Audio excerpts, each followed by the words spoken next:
다 같이 사도신경 하심으로 1월 30일 새벽 예배를 하나님 앞에 드리도록 하겠습니다.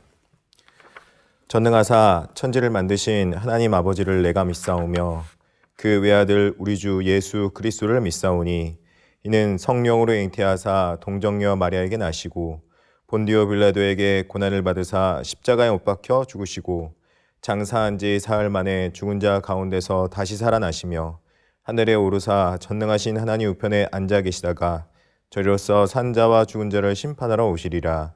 성령을 믿사오며 거룩한 공회와 성도가 서로 교통하는 것과 죄를 사하여 주시는 것과 몸이 다시 사는 것과 영원히 사는 것을 믿사옵나이다. 아멘. 우리 찬송가 459장 하나님 앞에 찬송하도록 하겠습니다.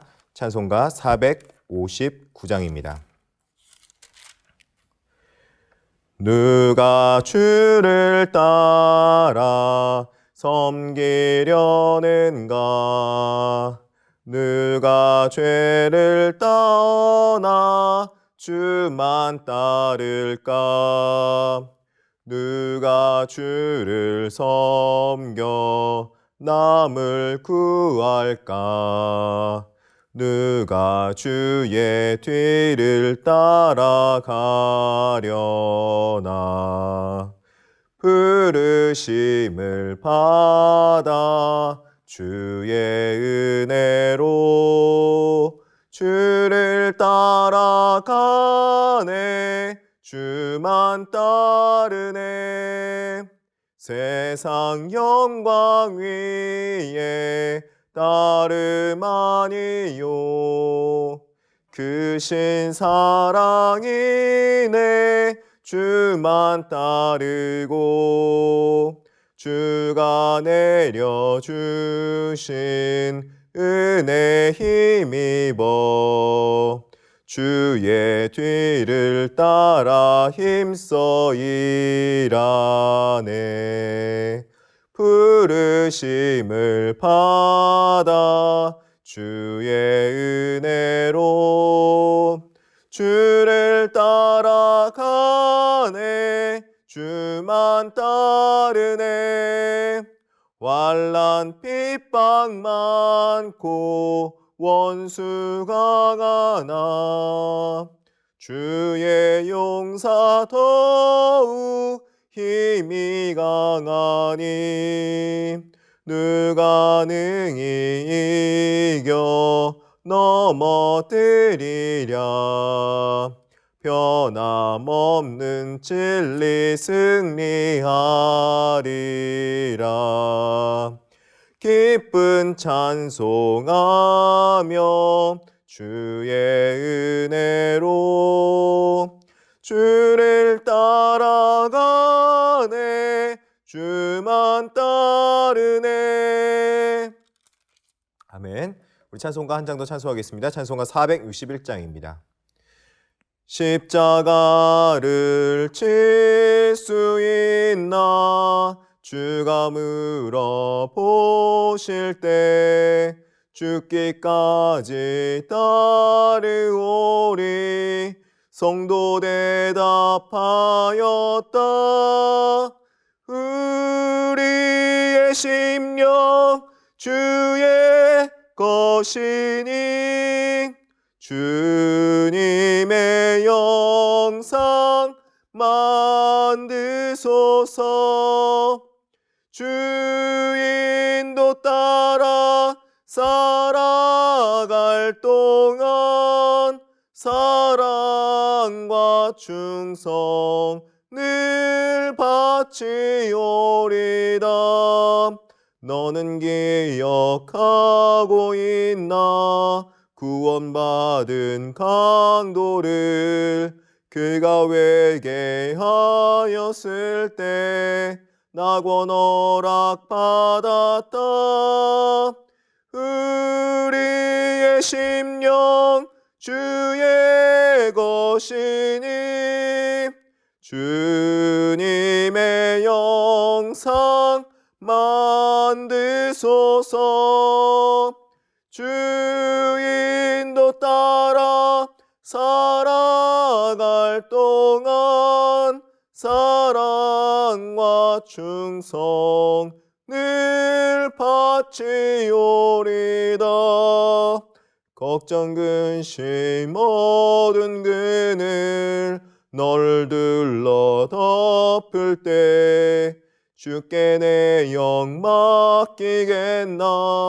죄우 승리 믿으며 우리의 심령 주의 것이니 주님의 영상 만드소서.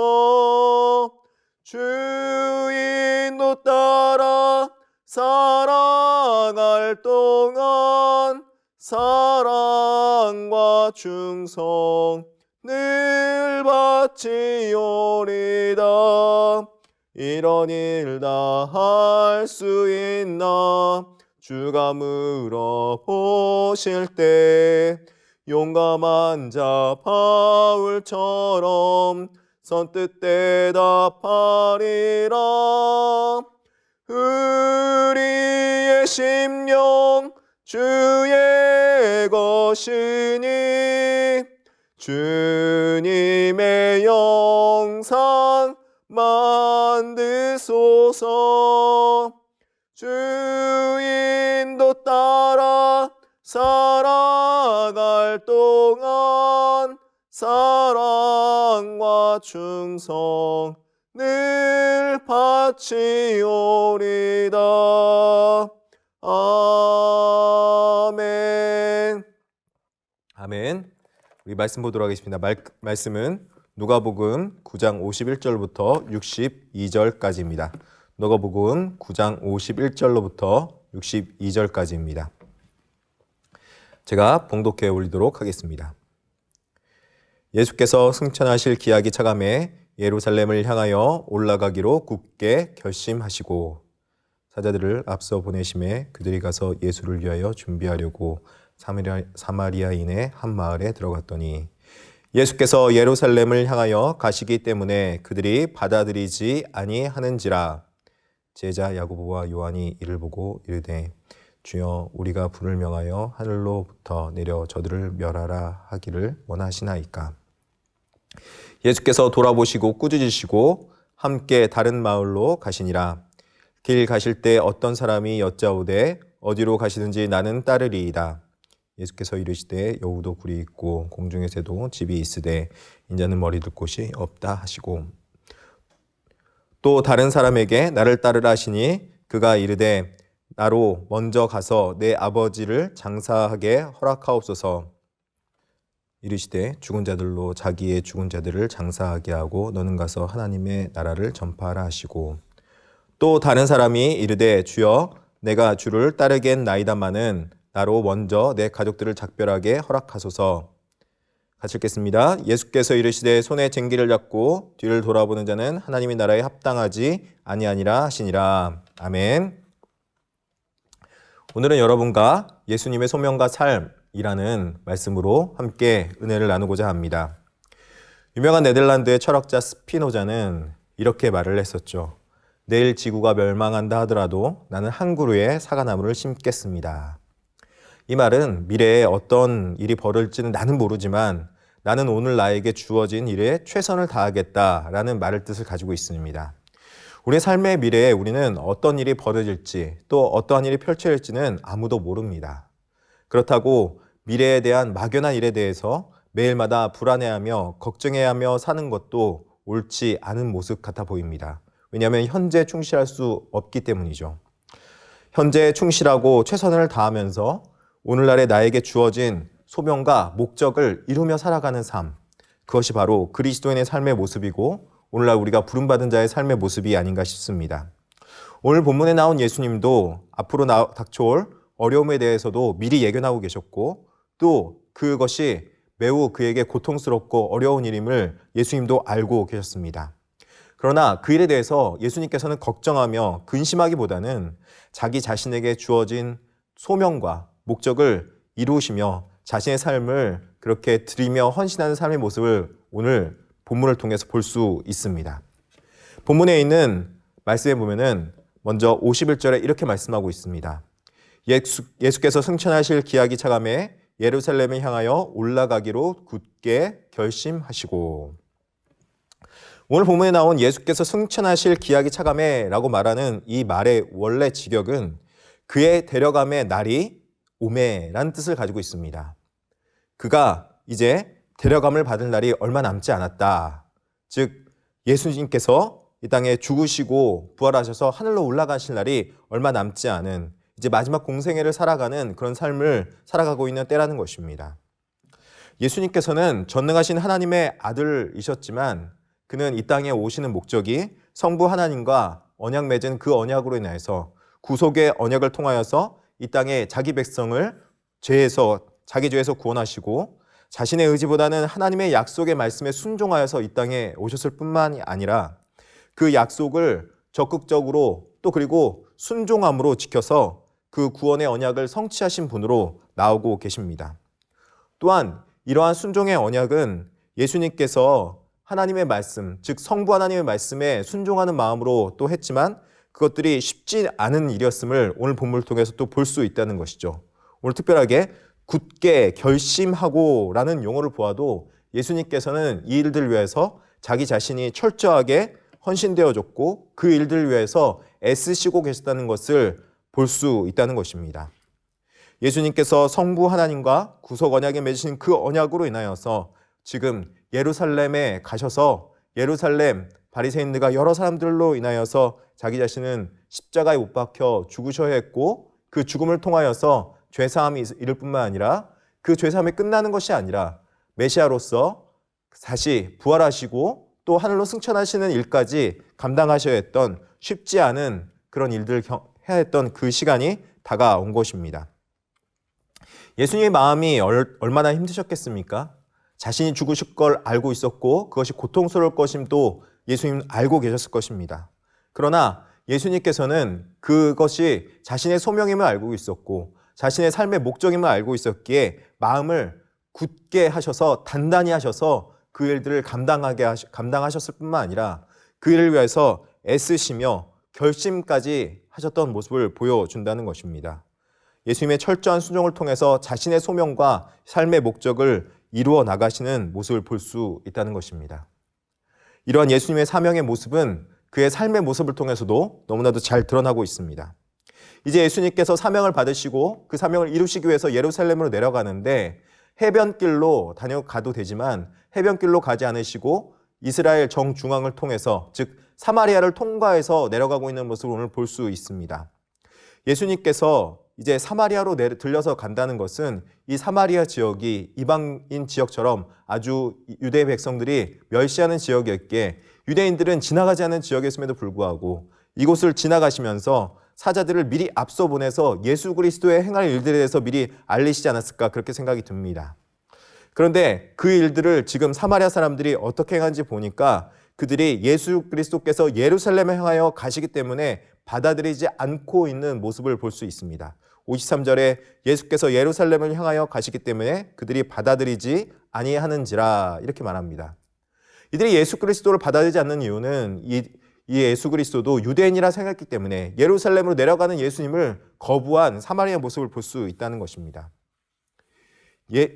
예수님께서는 지금 마지막 순간, 즉 공생의 마지막 때마저도 사마리아 사람들을 어떻게 하면 구원할 수 있을까? 그래서 그곳을 지나가면서까지 복음을 전하고 사자들 미리 앞서 보내셨던 예수님의 모습을 볼 수 있는데 이 사마리아 사람들은 지금 받아들이지 않았다. 즉 영접하지 않은 모습으로 나와 있다는 것입니다.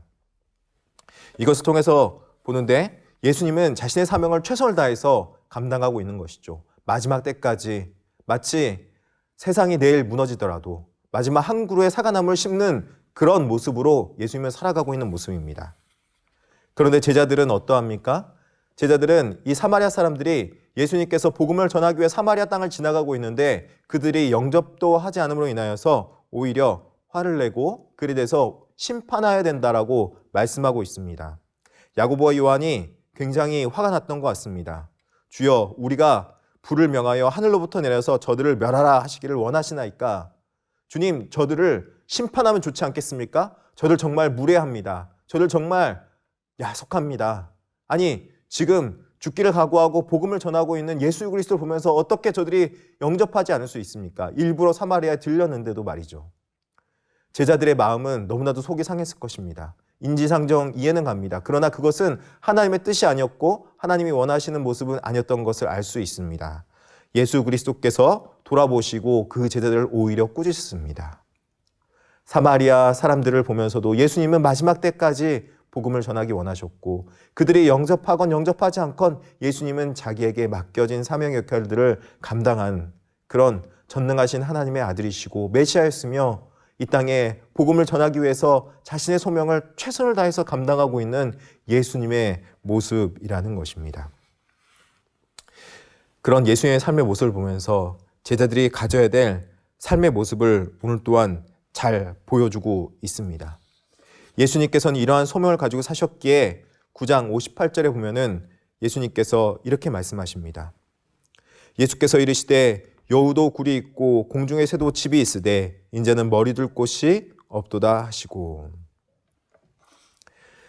예수님을 따르겠다는 제자들이 많이 있었지만 예수 그리스도가 진정 어떠한 삶을 살았는지 또 그리고 그가 어떠한 희생과 헌신을 치렀는지 잘 모르는 사람들이 있는 것 같습니다. 잘 모르면서 그 길을 따르겠다라고 하는 사람이 있는 것 같다는 것입니다. 그렇기에 예수님께서는 그 제자를 보고 자신의 삶이 어떠했는지 너무나도 잘 설명해 줍니다. 여우도 굴이 있고 또 공중의 새도 집이 있지만 인자는 집이 없는 것처럼 마치 이 땅에 변변한 집이 없어서 머물 곳도 쉴 곳도 없는 것처럼 이 세상에 유랑하면서 곳곳 처소에 돌아다니며 복음을 전했던 예수 그리스도의 삶의 모습을 단적으로 보여주는 말이 아닐 수 없습니다. 인자는 머리 둘 곳마저도 없더라. 자신의 마음을 편히 쉬면서 자신이 안식을 누릴 그런 곳이 이 땅에는 마치 없었던 듯 합니다. 예수님께서 변화산에 올라가셔서 선지자들과 대화하시고 그곳에서 베드로는 주님 이곳에서 우리가 영원히 삽시다. 이곳에서 초막셋을 짓고 영원히 삽시다. 그렇게 말했지만 예수님은 그곳이 변화산이었음에도 불구하고 그곳이 영원히 살 곳이 아니라 이 땅과 저 땅을 연결해주는 연결의 통로일 뿐이지 이 땅이 영원한 삶의 모습은 아니다 라고 말했던 그런 모습과도 너무나도 유사한 모습이라는 것입니다. 이 땅에 잠시 잠깐 살아가는 삶의 모습은 이 땅에 영원한 소명을 갖고 살아가는 그런 모습은 아닙니다. 예수님께서는 저 하느님 나라에 소명을 두고 그 일을 위해서 이 땅에 오셨고 이 땅에 자기 삶의 목적을 다 이루시고 저 하나님 나라의 복음을 전파하기 위해서 이 땅에 오셨던 것입니다. 그리고 이 땅에 하나님 나라의 시작을 알려주시고 그 하나님 나라가 이 땅 가운데 왕성해지기까지 그 일들을 제자들에게 부탁하고 있는 모습이라는 것입니다. 또한 예수님께서 한 제자들에게 나를 따르라 그렇게 말합니다. 59절에 보니까 근데 이 제자의 모습이 제자의 말이 어떻습니까?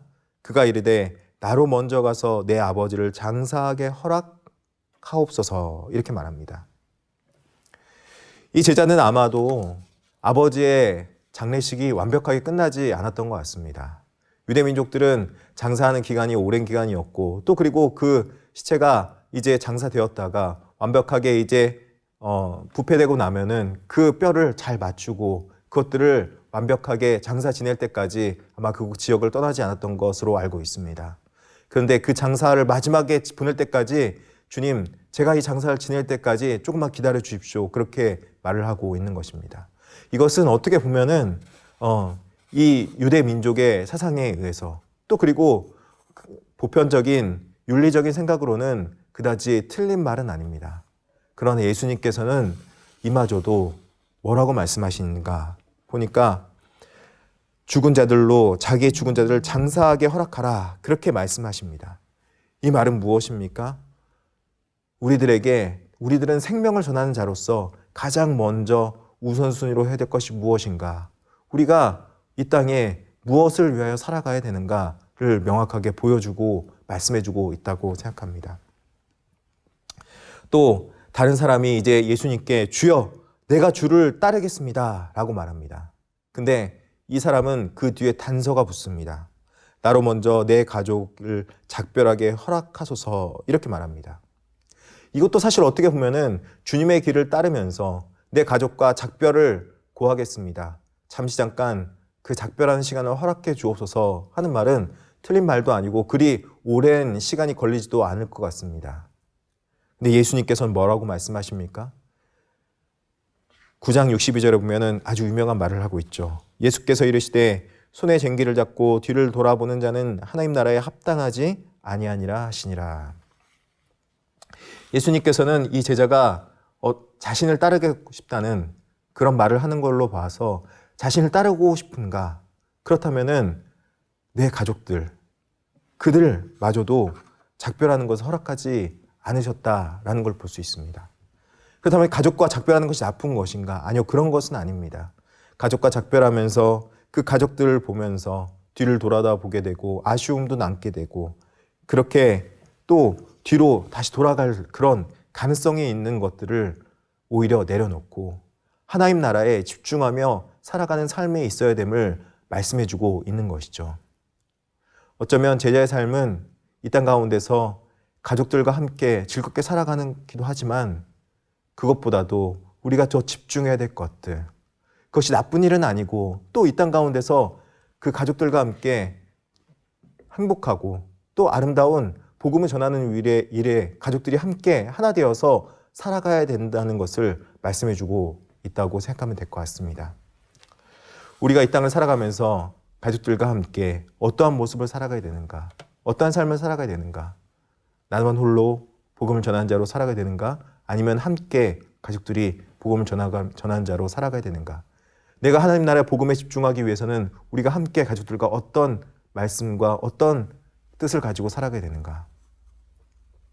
아마도 예수님께서는 복음에 집중하는 삶을 위해서 때론 어떤 때는 가족들과의 작별도 허락하지 않는 그런 삶의 모습을 가졌다. 즉 하나님 나라가 그 정도로 소중하고 지금 긴급한 일이다라고 말씀해주고 있다고 생각하면 될 것 같습니다. 오늘 살아가고 있는 우리에게는 그렇다고 해서 가족들과 막 이별하고 하나님 나라를 위해서 다 따라야 된다. 그런 말은 하는 것은 아닙니다. 제자로서 우리가 지켜야 될 윤리의식과 또 그리고 살아야 될 삶의 모습은 있습니다. 그 삶의 모습을 유지하면서 그 가족들과 함께 복음을 위해서 또 함께 하나님 나라를 위해서 우리가 하나님 나라를 살아간다면 이 땅 가운데 우리 삶의 소명과 목적을 이룰 수 있는 건강한 모습으로 살아갈 수 있게 될 것입니다. 우리는 그것을 위해 부름받았고 이 땅 가운데서 삶의 목적은 하나님 나라와 그의 영광을 위해 살아가는 그런 삶의 모습일 것입니다.